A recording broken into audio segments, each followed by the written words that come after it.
Welcome to the Mets Pod, presented by Tri-State Cadillac. On today's show, spring training is in the air, and we got a mega mailbag for you as the Mets report to Port St. Lucie. So subscribe to the Mets Pod on Apple Podcasts, Spotify. You can watch every episode on SNY's YouTube channel or wherever you get your shows.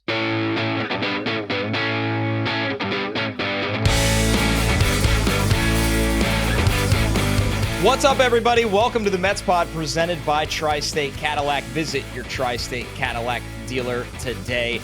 Mets players are walking through the parking lot at Port St. Lucie. The wait is almost finally over. And make sure you subscribe to the Mets Pod at Apple Podcasts, Spotify, or wherever you get your podcast. If you'd like to drop us a review, of course, drop us a mailbag question with that review. You're going to hear a ton of those today. We have a mega mailbag show for you on the way. You could also leave comments on YouTube as well if you want to get a question in on there. And of course, big reminder here, the Mets Pod will be in Port St. Lucie for a live show February 22nd before the first spring training game of the year at Clover Park. We'll be set up right outside the main gate. You can't miss us. The show starts at 11 a.m. Please stop by if you're going to the game, hang out. We have a special guest. Even if you're not going to the game, you can still hang out anyway, by the way. We're going to have a special guest for that show, by the way, and we are really, really excited for this. Former Mets manager Terry Collins will be joining the live show. Also, we'll be doing a giveaway on site. We managed to dig up two rare items, two Mets Pod Shea Stadium neon sign T-shirts. If you remember those, yeah, we still have two left, and we're ready to give them out at spring training. So that was an amazing collab we did with our friend Dan Abrams, who's been on the show. You know him as Athlete Logos. Only a very few of these were made, and a few of these were given out. So two lucky winners who are at the live show at Port St. Lucie at 11 a.m. That's Saturday, February 22nd. You could win these T-shirts, or you could just come and listen to me and Joe and Terry Collins, which is pretty sweet. All right, Joe, that's enough of me. Man, I'm excited to get down to Port St. Lucie. Can't wait to get there. And Connor, we're going to have to make sure we make time for your voice to be heard during that live show, because I have heard Terry Collins. I've heard Terry Collins is a talker. As we all know, I am quite the talker. So we don't want to turn it to the Joe and Terry show. So we'll make sure we make some time for you, my friend. It's okay. I'll just serve it up and let you guys go to the rim. It's as simple as that. Listen, speaking of not wasting any time here, we got a mega mailbag and we have a lot of questions to get through. Thank you to everybody that leaves us 5-star reviews, especially. It really helps the show. So we're going to start with one. That's Alex from Queens. Thank you for the 5-star review. I'm relieved Pete is back. There's no question they're a better team with him at first, but I am also concerned not about any lingering hard feelings about the contract negotiations, but about the pressure Pete may feel protecting Soto. If we get to May and teams are consistently pitching around or walking Soto to get to Pete because he's not hitting, you can cue the boo birds and all the talking heads on the radio saying he's not clutch, and then it can all spiral from there. Am I right to be worried? Or do you think the home run against the Brewers slayed a lot of those demons for Pete and for Mets fans? Really interesting question here, Joe. And when you kind of look at it, I think people forget because of the way he performed in the playoffs and notably that Brewers home run. We kind of lived through this last year with Pete Alonso. Just because Juan Soto wasn't on the team, Pete's, numbers with runners in scoring position, 2 outs, really just big time situations. His situational hitting was very, very poor by his standards, by Major League Baseball standards. I think, if anything, you would think this helps him. But, Joe, my takeaway is I don't have this fear because if Pete is hitting behind Soto and he doesn't perform, the Mets have a lot of other good players on this team that'll get that opportunity. So I totally think it's a reasonable question and definitely a scenario that doesn't seem that far away from being realistic. But the bottom line is the Mets are a deep, deep roster for a reason. I understand the question, as you said, Connor, but I think ultimately, this is not like when the Mets went to face the Yankees and they walked Juan Soto and Aaron Judge every time because J.D. Davis was batting behind them. If teams want to walk Juan Soto just to get to Pete Alonso, all right, you're going to have Mark Vientos behind him. You're going to have Brandon Nimmo behind him. But one thing I also want to say about Pete, and I think we often end up being just pure prisoners of the moment, and the most recent thing is just the reality going forward. Pete is not this historically unclutch player. In fact, he's had plenty of clutch moments throughout his Mets career, even as recent as, the 2022 season. And 2023 didn't go so well for the Mets as a team, but Pete had some clutch moments in that season as well. So I think 2024 in a lot of ways feels a little outlier-ish. And I don't know if it would be wise for too many teams to have Francisco Lindor leading off, which Carlos Mendoza confirmed today at his opening press conference that Lindor will be the leadoff hitter. And if Juan Soto bats second, like you and I hope, you could have two guys on base. And I don't think teams are going to be just begging to get to Pete Alonso in that situation. That's right. I mean, as much as you think of the scenario of Pete not coming through, on the flip side of it for the other team, they're sitting there and thinking, like, Pete Alonso hit a career low, obviously not counting 2020, which wasn't a real season, a career low 34 home runs last year. And before that, 46, 40, 37 in 2021, which was a year he still had an 863 OPS, obviously 53 his rookie season. I think Pete's over under, as I was looking at it today, is landing right around 37 and a half. Say Pete Alonso hits 36 to 38 home runs, and he consistently has somebody on base, one of Francisco Lindor or Juan Soto. That's a scary proposition for the opposition. So, yes, there probably will be moments of frustration because Pete does go through these lulls where he's striking out or he's hitting into double plays. But this sport, I mean, it has become a very home run dependent sport at times. And if you have guys in front of your best home run hitters that get on base, the math kind of tells you good things will happen. So, and I think there's also the side to it, Joe, that, I mean, are we sure Pete Alonso's hitting behind Juan Soto? Because I wouldn't be shocked to see Mark Vientos hitting third.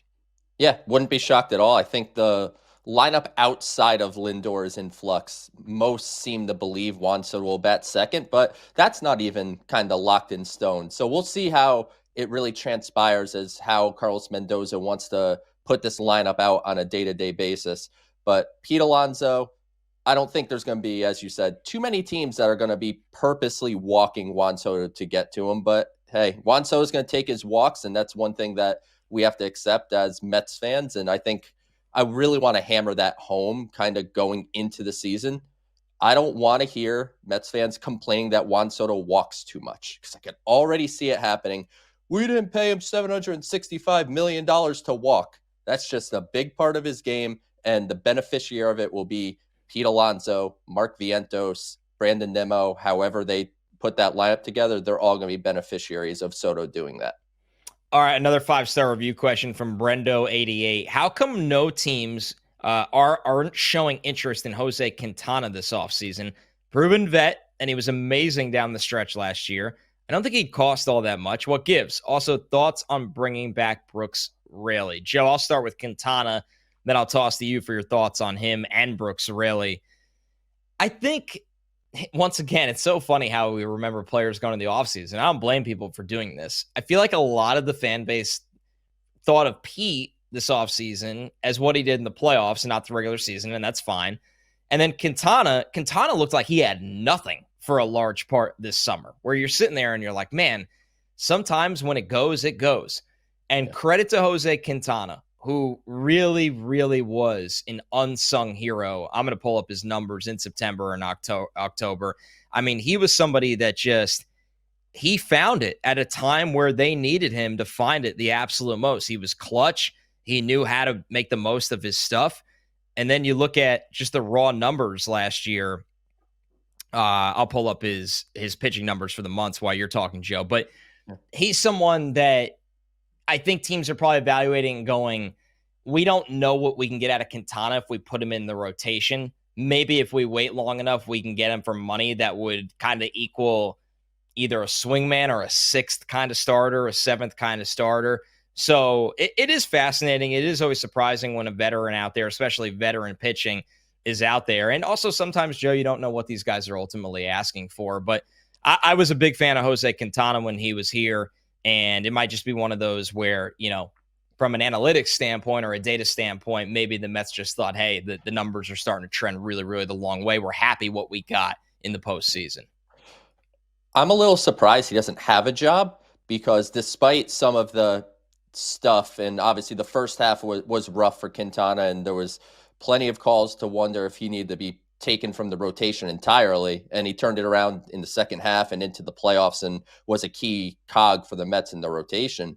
But I think teams are looking at it, it's just like, the stuff isn't that great. He's throwing 90. The changeup really needs to be precise. The curveball needs to be precise. When you don't have the benefit of velocity on your fastball or huge break on your breaking stuff, you really need to be precise.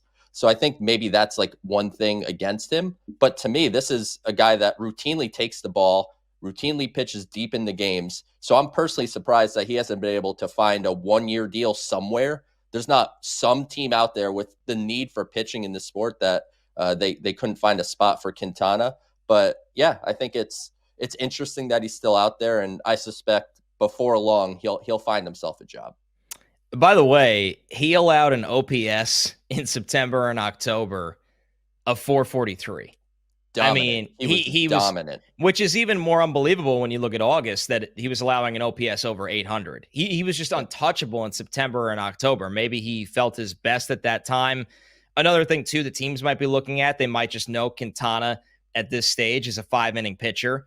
When he got to the 6th inning last year, that's when things kind of started to fall off the bus a little bit as well. You looked at his 6th inning, teams had an 827 OPS against him in the 6th inning. So, and he got to it looks like he pitched in the 6th inning 18 different games. So I think that might be another factor too, where you go, okay, you can only build a rotation of so many guys that go 4 or 5 innings a night. And once again, I don't agree that Quintana should just be out there. I mean, there's pitching is a commodity in this league. He's proven. I thought he was one of the most competitive guys that's been on the Mets in a long time. That's why I always really, really liked him, even through the rough patches. But what about Brooks Raley, Joe? Because these relievers that are coming off, obviously Tommy John and serious injury, especially at that age, sometimes you got to get a little creative to figure out how to bring them in and what the contract looks like, especially across maybe 2 years instead of just one, because you might not get anything this year. Mets have 2 of these arms with Brooks Raley and Drew Smith that both got Tommy John surgery during the 2024 season, and both are free agents. And I think if you look at those type of arms, teams are trying to do a 2-year deal or 1 year in a team option where they get paid to rehab, and then whenever they're able to come back, the team could get a benefit on the back end for paying them the rehab. Kind of the old John Curtis deal. If fans remember the John Curtis days. A Mets pod favorite.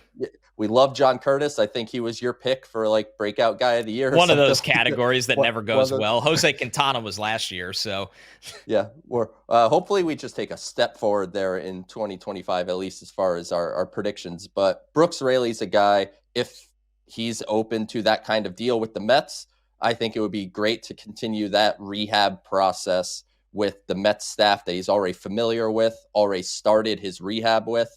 But it's just a matter of making those numbers work, where the Mets don't want to pay too much money just for him to rehab for a year, and they also need to get that benefit on the back end. So a bit of a balancing act, but if Brooks Raley is interested in staying around with the Mets, I'd be totally into bringing him back on a 2-year deal. I say it all the time, and I think it gets buried because it happened so early. I wonder what the Mets look like down the stretch with Brooks Raley in their bullpen. They were just constantly trying to find a non-Diaz option to get them to the end of games. And credit to Ryan Stanek, David Peterson. Like, there were guys that got it done, but Raley also, Joe, brought that lefty option to bridge to Diaz at times. And he was really, really missed last year. And I think if he didn't get hurt when things were in such a rough patch, he got hurt during when things were going a little better, I think we would have, talked about it as just a crushing injury, which it absolutely was. You're listening to the Mets Pod, presented by Tri-State Cadillac. Subscribe to the Mets Pod at Apple Podcasts, Spotify, SNY's YouTube channel, or wherever you get your podcast. All right, another question here from YouTube. This is from 8th grade Michael. Are you guys doing the scoreboard game again this season? Also, follow-up question, will Starling Marte hit a home run this year? So that's when you're in deep in the weeds. I basically took Starling Marte to go over half a home run for weeks last year. And I'll do it again by the way, because we'll absolutely do it again. We absolutely love playing the scoreboard. It's a fun way to follow the team. Baseball is a long season, and the Mets pod is a rare baseball podcast that just doesn't stop. So we are in a situation that when the season starts, rather than getting on here every single week for 60 minutes and going, okay, in the third inning of game 4 of this week, like the scoreboard is a fun way to kind of track numbers. It's a way to do betting without betting. It's something that we really, really like to do, Joe. And especially when we get to some of the minor league stuff as well, it's just a good way to incorporate a little bit of odds. And it's a way for me to win because, I mean, I've won back-to-back 2 years in a row. That's right. Back-to-back champ. So I'm going I'm going for the three-peat. Let's just not have you be the Eagles and me be the Chiefs in 2025, and I think we'll be okay. But 100%, it's coming back. Will Starling Marte hit a home run? I will take the over on 0.5 home runs on the season for Starling Marte, 100%. Yeah, the more question is, will that be a category week 1? I'm sure it will be. And Marte will play 2 games out of the first 7 of the season, and he will absolutely hit a home run, especially when he's got better matchups on hand. All right, Rationalist New York sports fan. This is from Twitter. Which non-roster invites would you guess is with the team the longest in Port St. Lucie? So, Joe, this is a tougher one. Not necessarily makes the team, but a non-roster invite that maybe has a strong spring, hangs around for a while, and really shows that they at least belong. And obviously, a lot of these guys are typically arms that can provide bullpen depth down the stretch.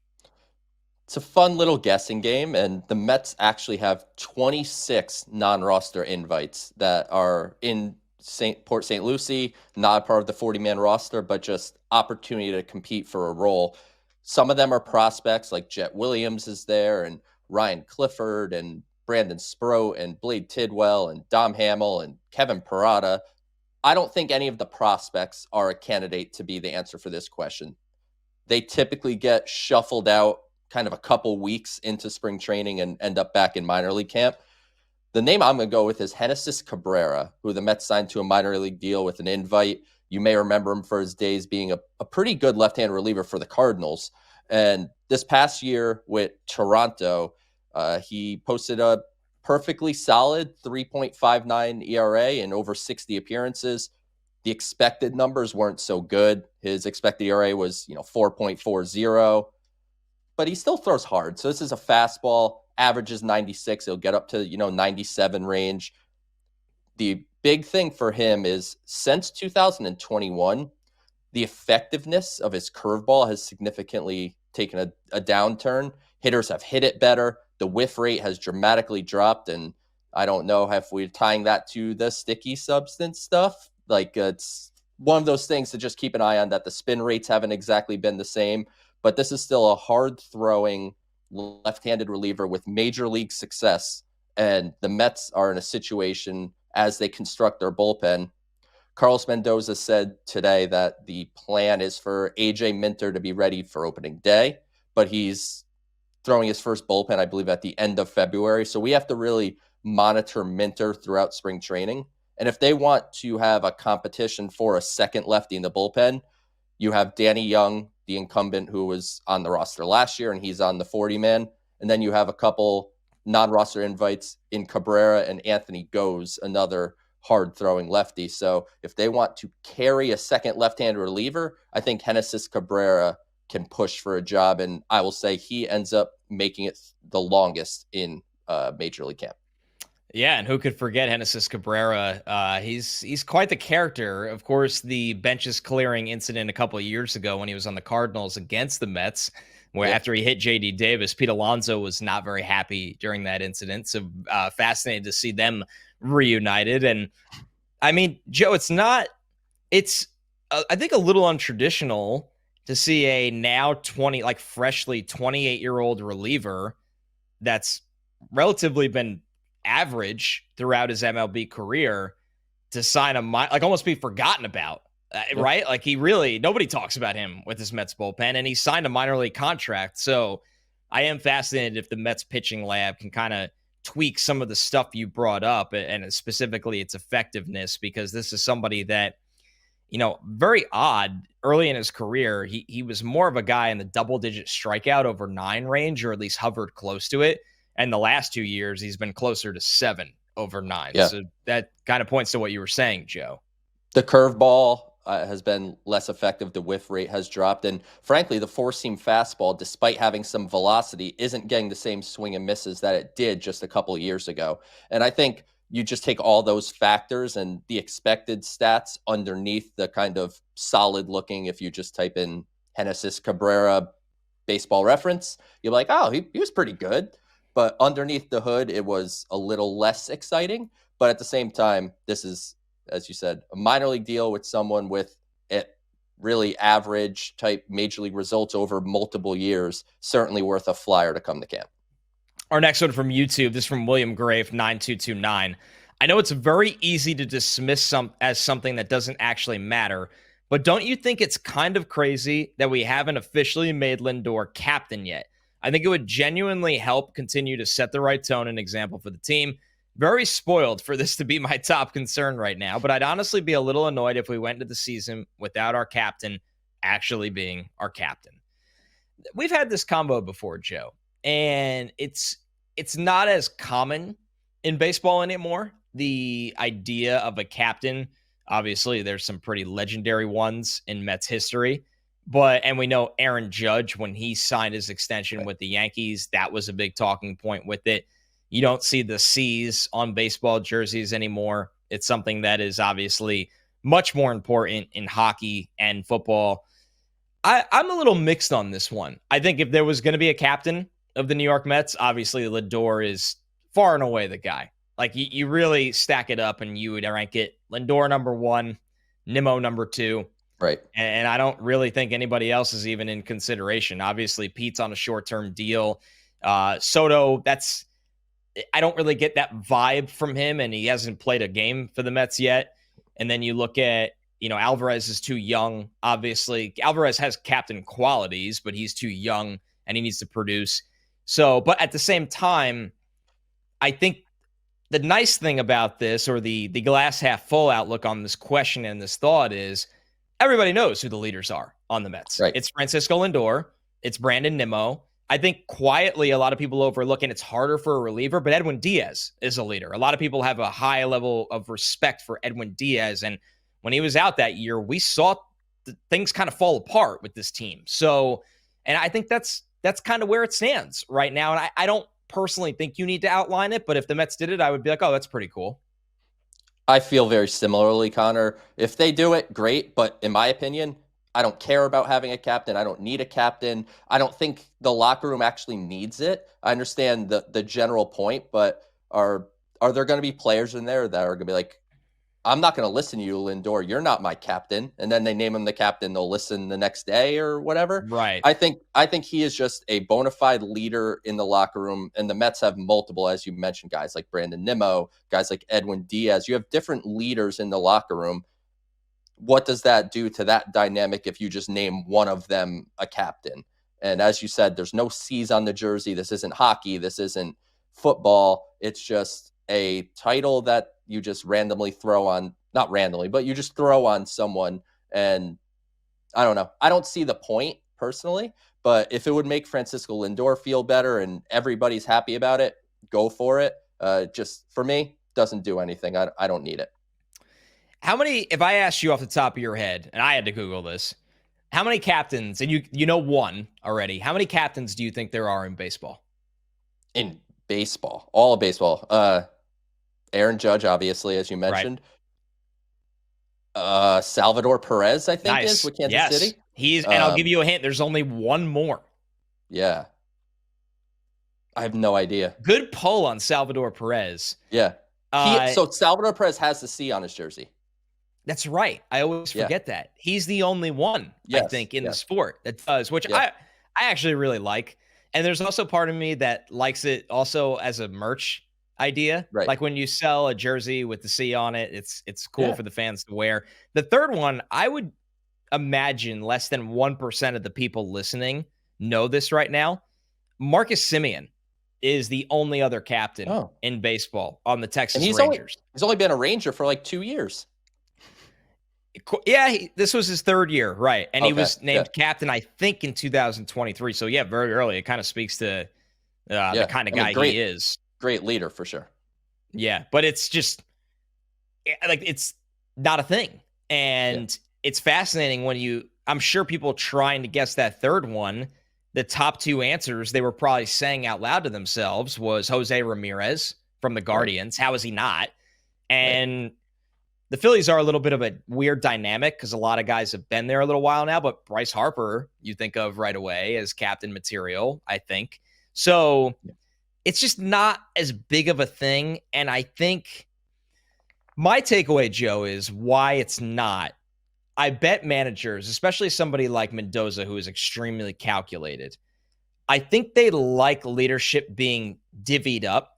I think when you put a C on a guy, it does naturally force some people to go, okay, like I'm going to back off a little bit. I'm not going to be, and like, would I blame Brandon Nimmo if Lindor was named captain to be like, you know what, like Lindor's the captain. I'm going to kind of, but nobody's the captain. So Nimmo takes just as much responsibility as Lindor. And I'm sure you're going to see players throughout the next couple of years step up into leadership roles. Like Alvarez is going to be managing this pitching staff for a long time. That naturally comes with leadership qualities. So I think, Joe, it's one of those things. It's not like hockey where you get to name a captain and then you have alternates. So there's a leadership group. In baseball, you name a captain or you don't. And obviously the majority just doesn't want to name one. And a positive of it all is you just, as you said, have that kind of room of leaders rather than just one person that is kind of designated. And I think it makes sense the way it is. And frankly, if the Mets haven't had a history of sorts of having captains with David Wright and Keith Hernandez and John Franco, and if the Yankees didn't do Aaron Judge across town, I don't know how much of a topic this would even be. Right.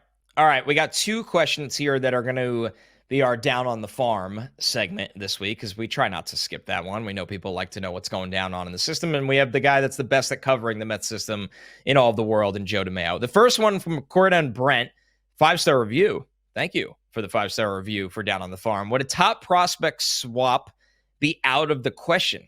It's no secret the Mets currently have a surplus of solid infield prospects. Is there a team out there that has a surplus of starting pitching prospects that could be a match? Thanks. My quick 2 cents, Joe. I feel like nobody in this sport has any interest in trading young pitching. It's very difficult to pry young pitching from anybody. I think you start with that. This question comes about every so often, maybe every 6 months, 7 months. I'll see somebody ask me on Twitter, and we may have done it on the show once or twice before at one point, but everyone goes to the Jazz Chisholm for Zach Gallen trade. That is the prototype because it's happened so infrequently. You just remember off the top of your head that there was the Jazz Chisholm for Zach Gallen trade, which worked out, I would say, pretty good for both sides. The prospect for prospect trade just doesn't really happen. And as you said, I don't think teams are in a rush to trade pitching given how expensive pitching is. And that's something that I think we're learning more about as we progress along. And you could talk about it in football, right? Like the money positions have more value. Wide receivers have become more valuable in football because now they're getting paid more money. When you have guys like Frankie Montas getting $17 million a year, and you have Sean Manaea getting $25 million a year, pitching is so pricey that teams want to hold on to any young pitching they have, and finding infielders and hitters is a lot easier than finding pitching that you think you could rely on. That's the issue at large, is that you look at it and you go, man, do I have to go out in free agency now and pay 15 to 20 million for a number 5, maybe like, lower profile number 4? Yeah. Or can I just keep all my pitchers and hope that somebody in the system can fill that role while under team control for cheap, and I can go out in free agency? I mean, you could get hitters on short-term deals all the time. That's the thing. Look at Jurickson Profar, who just signed with the Braves. We can name millions of them, and guys that are still out there. So that's really what it's come down to is that teams, are just playing the market and premium positions like you highlighted, Joe. Another one here from Michael, sad Mets fan on Twitter. Blade Tidwell was once the top pitching prospect in the system. With the rotation having some unanswered questions, Do we think Blade can have a real impact at the major league level this season, or is his trajectory taken too much of a downturn? Well, Michael, you cannot possibly still be a sad Mets fan. Right here today, right It's a now, with legacy everything that the handle. Mets did, it's a legacy handle. I appreciate it, but you cannot be sad any longer. So feel free to tweet us and just let us know that you are currently happy. But Blade Tidwell, can he have an impact? Yes, I do think he can. And he is a name that David Stearns had mentioned at basically every turn throughout the offseason. And I try to pay attention when Stearns will mention young players. And he's like, we have pitching that's close, like Brandon Sproat and Blade Tidwell. He always grouped those names together. And not that Tidwell is the same caliber of pitching prospect that Sproat is, because he's not.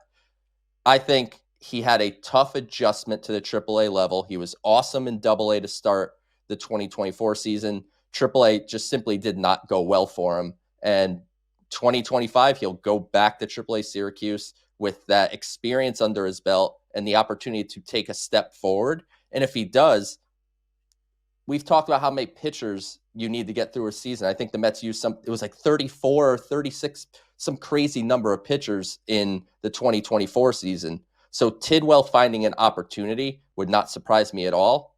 And I think a benefit of his is that he is a starting pitcher, but he has a stuff profile that if the Mets wanted and needed to call him up to fill a role in the bullpen, I think he could do that as well. Yeah, in AA, I mean, very briefly last year, he was striking out almost 11 hitters over 9. And like you said, Joe, he looked really, really good. And then he gets to Syracuse and you hit a wall. He's 23 years old last year. Like the adjustment is just because people often forget when you go up to that level, you're facing guys that have played in the major leagues that are bouncing back and right. A lot of them have played in the major leagues and just adjust much differently to pitching. So let's see. You also have the ABS, the automatic ball strike system. So now the strike, we know Vassell struggled with when he was here, right? He did for sure. And Dom Hamill has had his share of struggles with it, but the ABS system has an impact, and the baseball is different from AA to AAA. So when you adjust, you kind of have 3 adjustments in one as a pitcher, where you're facing major league or borderline major league type of hitters. You are facing a strike zone, where in AA, you might have thrown that sinker that just went off the plate, but in AA, they called it a strike. In AAA, it's a ball. And then, of course, you have the different baseball as a whole that you have to adjust to. And, you see it a lot throughout minor league baseball. The adjustment for pitchers at the AAA level is difficult and takes maybe a little more time than it used to. Our next question is from JSquill_NYC. Thanks for the 5-star review. Jeff McNeil has been much maligned by Mets fans over the past couple of years, but he's one of my favorites. What are the upside and downside scenarios with Jeff, and where do you think his season will truly land? This is a tough one, Joe, because McNeil has kind of fallen into this pattern of having good halves and bad halves, and you just don't know what McNeil you're ultimately going to get. Of course, being healthy plays a big factor into that. Jeff in April will turn 33 years old. So he's a player that is, getting a little older. I think, I know things have been trending the wrong way. I mean, this is a player with an OPS under 700 last year. 2 years ago, obviously in 2022, where he hit 326, the OPS was 836. I think that the reality is, Joe, for Jeff McNeil this year, he'll probably be the Mets' everyday second baseman. But if he has a slow start the first 2 months of the season, I don't think the Mets are just going to sit there and go, well, this is our second baseman. There's just too many young players in the system, whether they want to give Brett Beatty a shot there, or they want to give Acuna a shot there, or Mauricio gets healthy and is ready to roll at some point. Do they think Jet Williams deserves a crack at second base? There's just so many players, Joe, that I think at some point, if McNeil doesn't produce, the Mets won't be afraid to turn the page. I hope he does, and this isn't even a conversation, but there are options now behind him, and I felt like over the years we didn't always say that. The upside is that Jeff McNeil hits like he did for like about a month and a half almost before he got injured at the end, towards the end of the 2024 season. He was fantastic. The downside is he comes out of the gate slow, as you mentioned. He struggles, and one of these young players pushes him out of the job, and his versatility becomes a weapon off the bench. Like, that's ultimately what the downside is. I don't think McNeil is the type of player that's going to find his way off the roster unless there's a trade of some semblance of value. But I think the pressure, honestly, we talked about earlier, the pressure with Pete Alonso, there's almost more pressure on Jeff McNeil in a way, because if he doesn't perform, his job is probably on the line as the everyday player at second base. And of course, he could fill in at a few other spots, but Luis Angel Acuna, as you mentioned, Brett Beatty is going to get more and more reps at second base. The Mets want to see if there could be something there. And if you go a little further, as you mentioned, Jet Williams and Ronnie Mauricio will be a bit behind. Carlos Mendoza said today that he is probably not getting into spring training games until the middle of March. So I think the expectation would be Mauricio is going to be just a little bit behind. But the reality is I just named you 4 alternative options that are at or near big league ready. So Jeff McNeil has a lot of pressure on him to really come out of the gates hot and performing like he did, like I said, before he got injured in the second half. Yeah, what version are we going to get? I mean, in July, 889 OPS, hit 5 of his home runs in July. In August, 852 OPS, hit 3 home runs. I mean, McNeil was really, really productive in July and August. And then you kind of throw September, October out the door because he played in 5 games. So that doesn't really mean anything. But he was, kind of unfortunately reaching unplayable levels in May and June. I mean, he hit under 200. So it's going to be really interesting to see how he starts the season and if he can kind of unlock somewhere in the middle, man. Like, you don't need to be a guy with an 889 OPS to be the Mets everyday second baseman, but can you be somewhere in the middle? And he's not an OPS guy. No, because he doesn't hit for power. Yeah, so he needs to hit for a reasonable batting average and get his on-base skills that were there back to a range. Like, can he hit 275 with a 340 on-base percentage? If he does that, then Jeff McNeil could be in your lineup. Right. Unfortunately, last year, he only had 1 month where he hit above 260. So you just, are those days gone, or can McNeil find that version of himself again? All right, one more question here from Keyshawn193 on YouTube. What 2025 outcome is needed for the season to be considered a success? Man, Joe, this is like a heavyweight question during a February show. Yeah. I always struggle with these because baseball is very, very funky at the highs and lows in the long season of it. I'm not in the mold of World Series or bust just because Juan Soto is here. I think that's a tough way to go about a baseball season. But I'm also not in the mold of last year where I was like, man, if this team finds a way into the playoffs, everything from there is house money. And boy, did they give it a good run at the table. Yeah. I would say for this season to be a success, like you look back and go, they did what we needed to see, that we believe this is a championship team the following year. They would have to make it to the World Series. That's a lot to ask. And they are not going to be favored over the Dodgers. If the Braves are healthy, they are not going to be favored over the Braves. But I think if people looked back and go, the Mets played to their full potential, I think fans and really analysts would want to say, hey, does this team have what it takes to get past the Dodgers or a healthy Braves team? And you got to see it. I also do not believe in World Series or bust. That to me is just and it's a miserable way to be a fan, in my opinion. Yeah. Not a hot take, but a rare time where I do believe in it. I thought the Yankees were that last year because I never thought they were going to keep Juan Soto. And when you traded for him, that's a World Series or bust year. And they were close. Yeah. They were really close. But you're right. Yeah. That's a terrible way to live when you don't get it done. It's just so hard to win the World Series. And I think Steve Cohen has said this in a couple appearances, because every chance he speaks, someone asks him, so this is year 5. And you said the first 5 years. And he was like, is this the 5th year? I think this is year 5, I believe. That'd be amazing, honestly. But he's like, I may have underestimated how hard it is to win the whole thing. But to me, a season to be considered a success, they have to get at least as far as they did last year. And I want that paired with a better regular season result. The regular season went as good as possible. They won 89 games. They got the wild card spot and they made that magical run. But I'm not looking for another magical run. I want the Mets to be one of the top 2-3 teams in the National League and make that deep run. And if they get to the NLCS and they match up with the Dodgers again and they fall just short, I'm not going to be like, well, this year stunk. Like Right. I still think that would be successful. But if they can get over that hump and make it to the World Series and, maybe outlast the Dodgers in the National League Championship Series or the NLDS, depending on how the seeding exactly works out, I think that would be massive for a team that, unlike the Yankees of 2024, I don't look at it as World Series or bust, because even if the Mets don't win it all this year, they're going to be in on more big players next year and the year after. And I think the Mets are building towards having an absolute juggernaut. It just cannot happen overnight. But right now, I feel as good about this Mets roster as I have in quite some time. One more reminder, the Mets pod will be in Port St. Lucie for a live show. That is February 22nd, before the first spring training game at Clover Park. Will be set up right outside the main gate.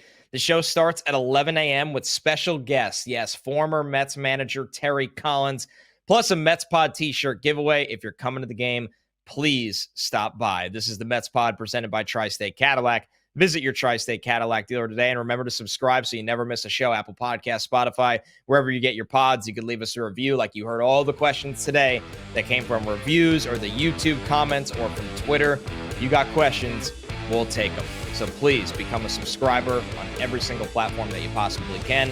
Thanks so much, everybody. We'll talk to you next week.